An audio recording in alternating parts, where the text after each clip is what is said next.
Olá, espero que estejam todos bem. E aqui estamos nós para fazermos a devolutiva da segunda VA de pré-internato na disciplina de periodontia. Quem vos fala é o professor Henrique. Vamos lá, então? Bem, a primeira questão de periodontia, ela aborda ao assunto da terapia periodontal de suporte, né? E faz todo o texto inicial sobre a preservação da saúde periodontal, né? O paciente tratado requer um programa positivo como exigido para a eliminação da doença periodontal. Após a fase 1 da terapia, os pacientes são inseridos em um cronograma de consultas periódicas para manutenção a fim de prevenir a recorrência da doença. Quanto ao fundamento lógico da terapia periodontal de suporte, nós vamos informar se está verdadeiro ou falso o que é afirmado abaixo. Então, quais seriam as afirmativas? A primeira, uma provável explicação para a recorrência da doença periodontal é a remoção incompleta da placa subgengival. Com certeza, né? A recorrência da doença periodontal, o principal fator ao qual nós devemos nos atentar é buscar a mais completa, ou mais próximo do completo da remoção dessa placa. Então, essa é uma afirmativa correta, né? Verdadeira. A segunda, as bactérias associadas à periodontite podem ser transmitidas entre casais e outros membros da família. Também verdadeira essa afirmação. Por que verdadeira? Aqui ele não está afirmando que as bactérias associadas à periodontite são transmitidas e causam a doença periodontal. Ele está apenas afirmando que as bactérias podem ser transmitidas entre casais e outros membros da família. A bactéria pode ser transmitida. Agora, a doença já é uma questão de hospedeiro, ou seja, se o hospedeiro vai desenvolver a doença ou não é outra história, mas as bactérias sim podem ser transmitidas, ou seja, verdadeira essa afirmativa. A terceira afirmativa vem informando sobre a questão do diagnóstico, que indica o tipo de tratamento periodontal necessário. Ou seja, devemos mais apropriadamente fazer um bom diagnóstico, né? Aí a segunda frase, se a destruição periodontal requerer cirurgia óssea extensa ou procedimentos regenerativos complexos, o paciente recebe um tratamento melhor do especialista. Sim, verdadeiro, né? Quando a gente está com um caso mais simples, o clínico geral, um bom clínico geral, faz esse tratamento tranquilamente. Agora, quando requer já procedimentos mais específicos, né, como a cirurgia óssea extensa ou procedimentos regenerativos mais complexos, o paciente com certeza vai receber um tratamento melhor de quem, vamos dizer, se especializou naquele tipo de tratamento. Então, está verdadeira esta afirmativa. E a última afirmativa nos informa que a raspagem subgengival altera a microbiota das bolsas periodontais. Também verdadeiro, né? Esse é o objetivo de uma raspagem subgengival. E uma boa raspagem subgengival, com certeza, altera a microbiota das bolsas periodontais. Então, a escolha da alternativa correta é que seja todas verdadeiras. V, V, V, V. Nesta questão, foi apresentado um caso clínico, né, com os dados do paciente, a queixa principal dele, foi mostrado que ele fez um exame físico, exame clínico, os sinais que ele apresentava, sintomas e os dados de alguns dentes especificamente, né? Com esses dados clínicos, foi pedido para escolher uma alternativa correta. Então, vamos comentar cada alternativa. A primeira alternativa que diz assim: o método preciso para se detectar bolsas periodontais é uma exploração cuidadosa, sim, com uma sonda periodontal. apesar de podermos detectá-las também nas radiografias interproximais. Não, aí já começou o erro, né? Então, o método preciso para se detectar bolsas periodontais é uma exploração cuidadosa com a sonda periodontal. Bolsa periodontal, eu exploro com sonda periodontal. Não tem essa de detectar com radiografia nem interproximal e nem periapical. Então, está errada essa afirmativa. Uma outra afirmativa diz: o método preciso para se detectar bolsas periodontais é uma exploração cuidadosa com uma sonda periodontal, uma sonda periodontal, apesar de podermos detectá-las também com radiografias periapicais. Então, como eu disse, essa está bem relacionada com a anterior, né? Essa afirmativa bem relacionada com a anterior. Então, o método preciso é a exploração cuidadosa com uma sonda periodontal. Então, eu quero detectar bolsa periodontal, o melhor método e o soberano, vamos dizer assim, é o exame clínico periodontal com a sonda periodontal. Nada de se pautar em radiografias, sejam elas interproximais ou periapicais. Certo? Então, essas duas primeiras estão erradas. Uma outra afirmativa diz: embora a sondagem seja o único método confiável para detectar bolsas, sinais clínicos, como mudança de cor, borda arredondada, separando a borda gengival da superfície do dente, ou uma gengiva aumentada e edematosa, podem sugerir a sua presença. Vejam como está bem mais coerente essa afirmativa. Ele fala que, embora a sondagem seja o único método, como eu disse nas outras questões, o único método preciso para se detectar bolsas periodontais são através da sondagem periodontal. Mas alguns sinais, alguns aspectos podem nos informar que ali pode haver a presença de uma bolsa periodontal, correto? Então, esta afirmativa está correta. Vamos às outras. Ao diagnosticar uma periodontite estágio 3, que já é uma periodontite moderada para avançada, eu determino primeiro uma raspagem e alisamento supragengival para, em uma segunda intervenção, fazer uma raspagem e alisamento corono-radicular subgengival.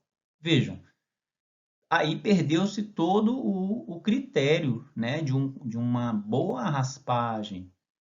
Por que eu dividiria a minha raspagem na mesma região em duas sessões? Não há essa necessidade e nem tem essa indicação. Primeiro eu fazer uma raspagem de alisamento supra, para depois eu fazer uma raspagem de alisamento sub. Aqui a gente está falando sobre raspagem.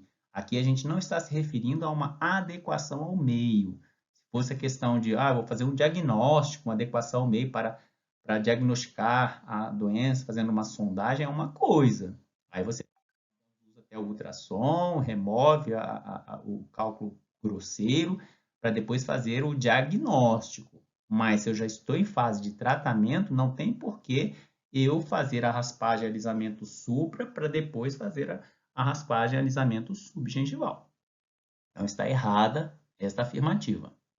E a última nos diz que, ao introduzir a sonda milimetrada durante o exame periodontal, verifiquei que ficaram 5 marcações expostas na sonda, dando-me a entender que a profundidade de sondagem é de 5 milímetros. Está errada. Por que está errada? Uma sonda milimetrada, ela vai ter as marcações do primeiro milímetro, milímetro 1, o milímetro 2, o milímetro 3. A partir daí, eu pulo o milímetro 6, a marcação do sexto milímetro ela não tem, aí nós vamos para o milímetro 5.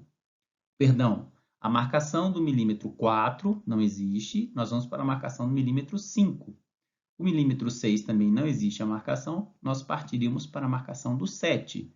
Depois do 7 tem uma marcação para informar que é o 8º milímetro, depois tem uma marcação para o 9º milímetro e, por fim, uma marcação para o 10º milímetro, né? Então, se aqui está informando que 5 marcações ficaram expostas, ela teria as quais ficariam expostas? Justamente a marcação do 5º ao 10º milímetro. Ficaria exposto o 5, o 7, o 8, o 9 e o 10. Subentende-se, então, que eu teria, no máximo, uma profundidade de sondagem, neste caso, de 4 milímetros. Tá? 3 ou 4 milímetros, mas não de 5. Então, essa afirmativa está errada. Uma questão para o conhecimento mais aprofundado das nossas marcações, das nossas sondas milimetradas.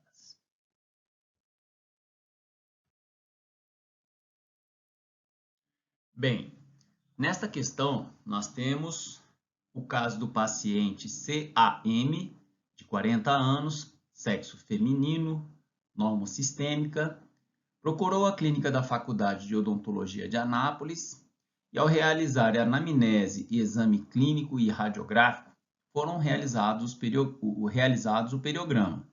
Após a análise criteriosa dos exames citados, foi constatada a seguinte situação clínica. Então, vejam os dados. Essa questão está muito fácil. Primeiro, ausência de perda de inserção clínica. Segundo, profundidade de sondagem até 3 milímetros. Terceiro, sangramento à sondagem em menos de 10% dos sítios. E a quarta afirmativa, que ausência de perda óssea radiográfica. Muito fácil essa questão. Desta forma, com essas características, nós estamos diante de um quadro de saúde clínica gengival em um periodonto íntegro.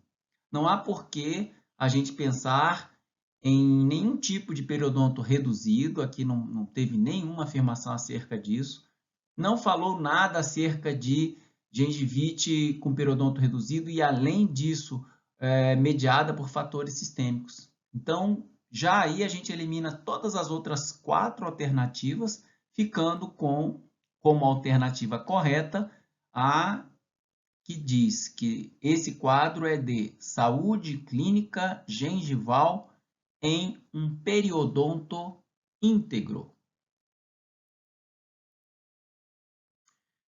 Esta questão é sobre o controle químico, né? E quais seriam as características dos produtos químicos a serem utilizados para esse controle químico. Então, a questão diz que o primeiro estudo definitivo sobre a clorexidina foi realizado por Lee e Chiot em 1970. Esse estudo mostrou que o enxágue por 60 segundos, 2 vezes ao dia, com 10 ml a 0,2% de solução de gluconato de clorexidina, na ausência da limpeza normal dos dentes, inibia a reprodução da placa e o desenvolvimento da gengivite. No uso oral em enxaguatórios, a clorexidina tem mostrado vários efeitos colaterais locais, segundo Flotra e colaboradores, 1971. Então, sobre o texto acima, que está falando sobre a clorexidina, avalie as afirmações a seguir. A primeira afirmação diz que os métodos de controle químico da placa bacteriana substituem com a mesma eficácia os métodos de controle mecânico. Está errado. Se fosse assim, a gente não precisava mais orientar o paciente sobre a questão da técnica de escovação, técnica de higiene oral, o uso do fio dental. Ele é um complemento, né? Então, primeira afirmativa errada. Na segunda, diz que manchas acastanhadas nos dentes e no dorso da língua, distúrbio no paladar, erosão da mucosa oral, né? Inchaço uni ou bilateral da parótida são alguns efeitos adversos deste produto. E segundo a literatura, é exatamente isso que pode ocorrer quando a gente faz uso da clorexidina a 0,12 ou 0,2%. É claro que esses distúrbios, essas alterações, é quando a gente faz um uso contínuo, né? Muitas vezes foge ao controle até do profissional que recomendou ou quando o paciente usa por conta própria. Mas são situações que ocorrem, que foram declaradas, né? Discorridas nos artigos que podem ocorrer. Então, essas manchas, distúrbio do paladar, as feridas na mucosa oral e o inchaço da parótida. Então, essa alternativa está correta. E a terceira e última afirmação fala que a concentração ideal deste produto para uso oral, bochechos, é de 0,12%. Está correto também. Aí a gente poderia acrescentar o quê? Que a concentração ideal para o produto a nível oral, intraoral, né, no caso para bochechos, seria entre 0,12% e 0,2%, estaria dentro do padrão ideal. Existe uma concentração, outras concentrações de clorexidina, e uma delas é a de 2%, que já não é indicada para uso intraoral, né? Uso para a epiderme, para fazer asepsia da pele, né? No caso do paciente do rosto, mas não intraoral. Então, a concentração ideal deste produto para uso oral, ou seja, bochechos, é 0,12%. Se tivesse 0,2%, também estaria correto, né? O que não estaria correto se fosse 2%. Aí já não seria mais intraoral. Então, essa alternativa também está correta. Sendo assim, quando a gente vai escolher uma letra que estaria com as alternativas corretas, é aquela em que consta que apenas a assertiva 2 e a assertiva 3 estão corretas. Assertiva 2 e assertiva 3 apenas.